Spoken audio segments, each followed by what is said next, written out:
Do we want to, can you see the burial from over there if you just want to point? Well, it's over there. Come back this way, sorry. Can't see anything, can you? But it's over there. Yeah, there's no... But those trees wouldn't have been there, you see, back 1400 years ago. But that is where it is. The ship probably would have been hauled on rollers up the hill. And although it's not a real steep hill, it's certainly steep enough to make it hard work. But our guess is that it had been, you know, the insides had all been taken out at that point, which is a great shame for us, because had it been buried with everything inside, then we'd have had more evidence for other things.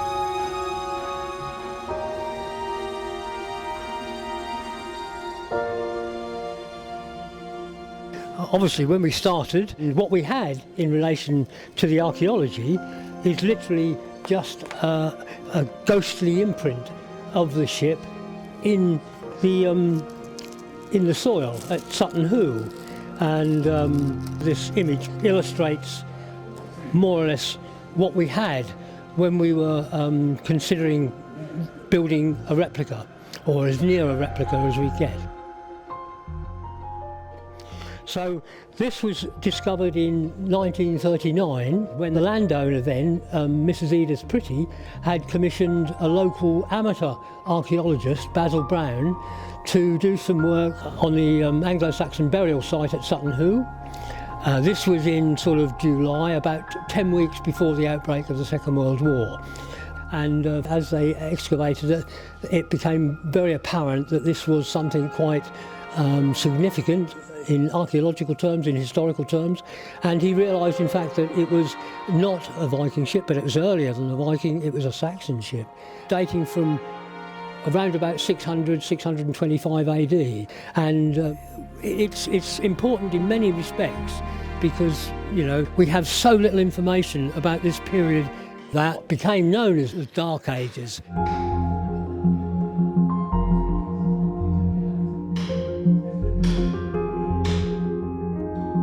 It went really well, the cleaving that we've done so far. But it's amazing, this tree was nearly 5 foot diameter, and when you looked at it, it looked like it had really lovely straight grain, but actually when you cleave it, you can see there's quite a lot of curving and sweeping grain. My name is Jack Barnard and I'm the project manager for the reconstruction of the ship. The timber that we needed for the planking, once we got to the central section on the higher planes, the trees needed to be massive, the girth needed to be huge, because when we make a plank, if you imagine the circle of a tree, we cleave it in half and then quarters and then keep going until we end up with wedges. And it's these wedges that we then have to get our planks out of. So to get a really wide, deep plank, you need a massive tree. And finding some of those has been really hard. Like our tree that we've got here now, which came over from South Wales, that came down in Storm Darragh at the end of 2024, I think that was. That early on, but no, I think it's hopeful that they're going to work out. Fingers crossed, because if not, we're back to where we started, aren't we? Looking for another 4 foot tree. Oh no, so can't be doing that again. So that has been a challenge.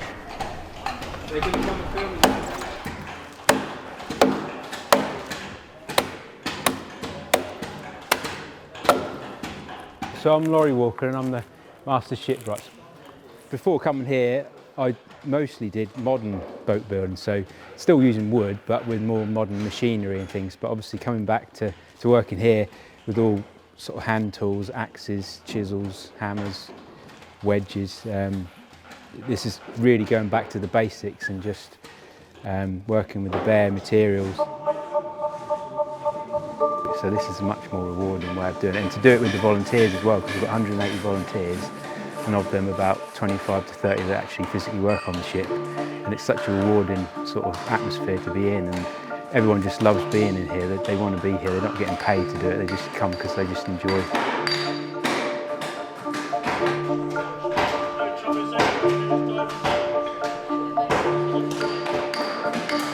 must admit we do have to use some modern techniques. Like normally this bit here would get V'd out with an axe, and then we would then chop these sections off. But we've been getting such trouble with our elbows and wrists that we actually started to use a saw. So we cut down here with a big panel saw we've got on here, which we don't think that the Saxons had panel saws, but the Romans did. So I think they probably did, but they probably just rusted away in the ground. But so yeah, we use those now for cutting the notches rather than axes.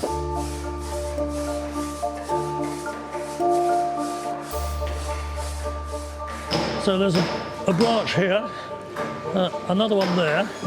So what we're going to try and do is see if we can get a plank out, avoiding these branches. Ooh.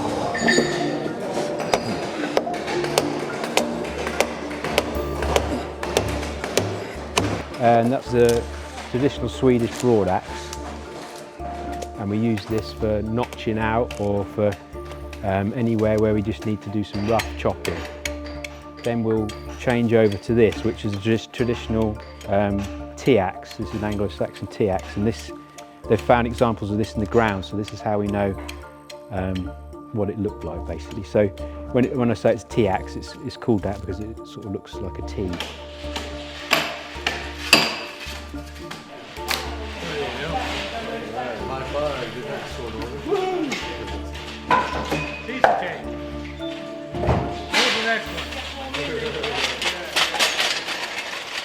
From here you can see the ship, the length of the ship. It's 29 metres long. Most volunteers will have some tie-in to this ship. So whether they love the history or they grew up here, they love boat building. So come in. Or whether they just want to make a difference. I think everybody's story is different. This is what the boat will look like when we've finished, with 20 oarsmen on each side, 40 oarsmen in total.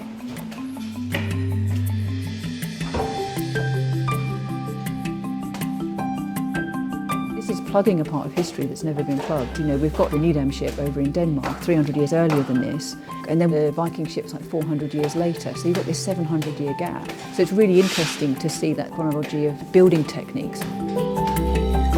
And that's all part of our experimental archaeology. That's all part of what we're doing. We want, to rebuild the ship as it was and see exactly how they constructed it, and then how it performed, and then how it deteriorated over time. And that might help us explain perhaps why it was used as a burial ship for allegedly King Redwald when he was buried. Okay. You're pulling it that way a bit when it comes out, yeah. That's better. But everybody here is really passionate about this, and we get our volunteers involved in actually, working out what is actually possible. So every day here is a school day. We're learning things all the time. It's got a bind on it. You got a hammer or something? There's one behind you. Behind you? Yeah, you'd have to get up, unfortunately. I've been here long enough to know what that means.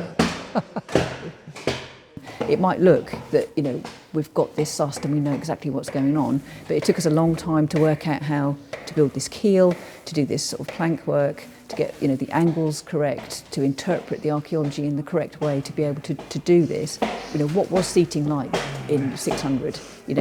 What are our options? Because there was nothing left for us to say definitively our seats look like this. One more cut. One more cut. We'll have earned your cord for the day.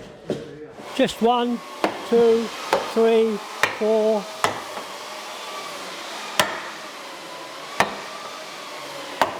And you can see when I bang them in, that it opens it further and they become loose. So my name is David Keeble, and actually I'm the volunteer coordinator in the ship's company. I came in this morning to make an oar, but we hadn't got any timber ready, so I'm having to start right from scratch and cleave the timber into 2 halves. So hopefully we will get 1 oar out of each of these quarters. So from this whole ash tree, we would hopefully have 4 oars being made.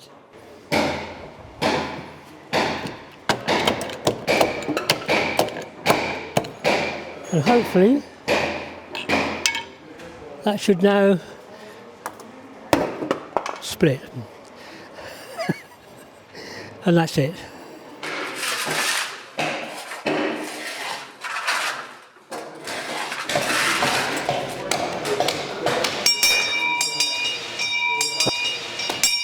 We're like Pavlov's dogs here. As soon as the bell goes, we all go and have lunch.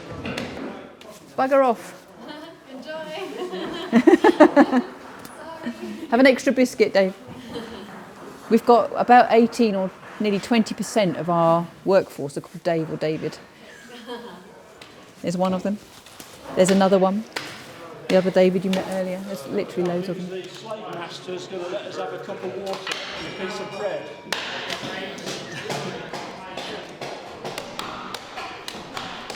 Everybody out.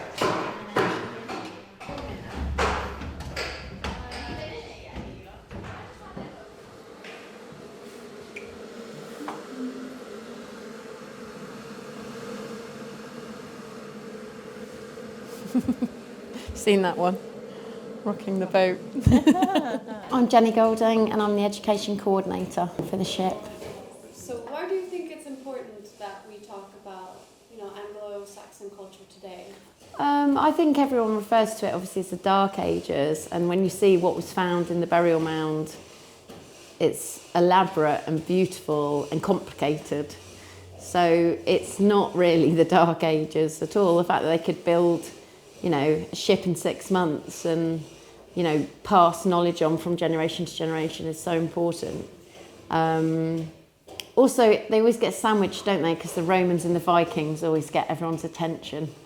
So they're almost thought of as a farming community that didn't, like the Romans obviously did all the plumbing. So what's it like volunteering here? It's just like dropping into a family because everybody is absolutely brilliant.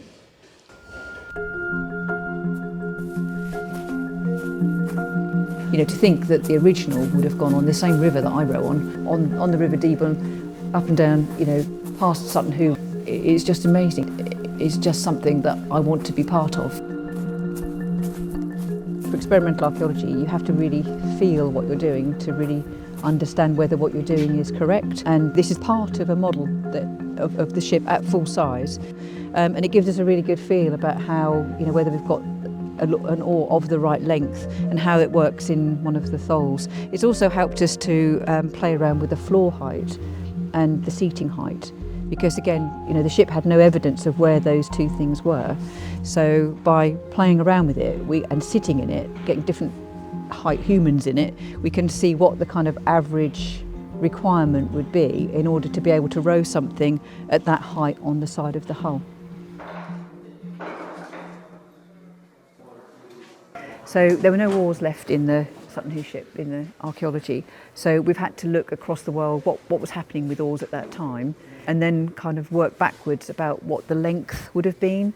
So you can see some of these are massive. I mean, look at this one here. It's like we played around with whether we needed to have more weight on the inside of the ship to balance the length of the rest of the ship. And that's what these were all about, but we've decided that they just don't work. They're made out of different things as well. Again, we don't know what timber the oars would necessarily have been made from. We've tried oak, but that's really, really heavy. And we've settled on ash. I'm not sure how long each one of these would take. Probably 70 hours, maybe. And we probably need to make between 40 and 60 oars. So it's a lot, given we've got to make so many of them, we've got a lot of work to do.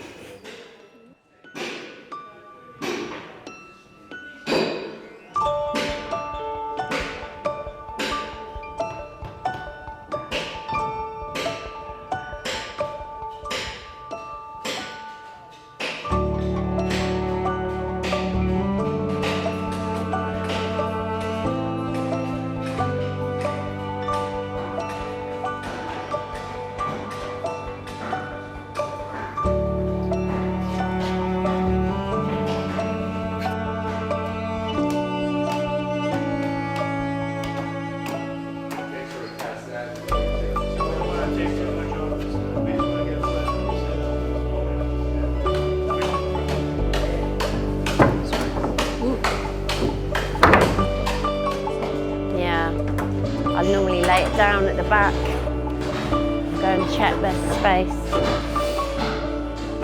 Yep. Will you be on the maiden voyage? I won't be on it. I doubt, unless something drastically improves in my rowing in the next 18 months. I think it's just the walk along the river for me. I have every intention of being on its first outing out on the river. You know, for me, you know, the end goal is actually being on the ship and being able to row it. What about being on the maiden voyage? Yeah, I'd love to have a go at rowing it, yeah. Maybe not to sea, because I think it would be quite hairy, but I'd like to row it up and down the river, definitely, yeah. Oh yeah, I was promised the first ride. That's it, I'm done after that. I get more satisfaction out of chopping bits of wood than rowing it. So would you like to be on the maiden rowing voyage? I would hope so, yeah. I would hope so, yeah.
If you have to be called David to be a volunteer. Yes. No.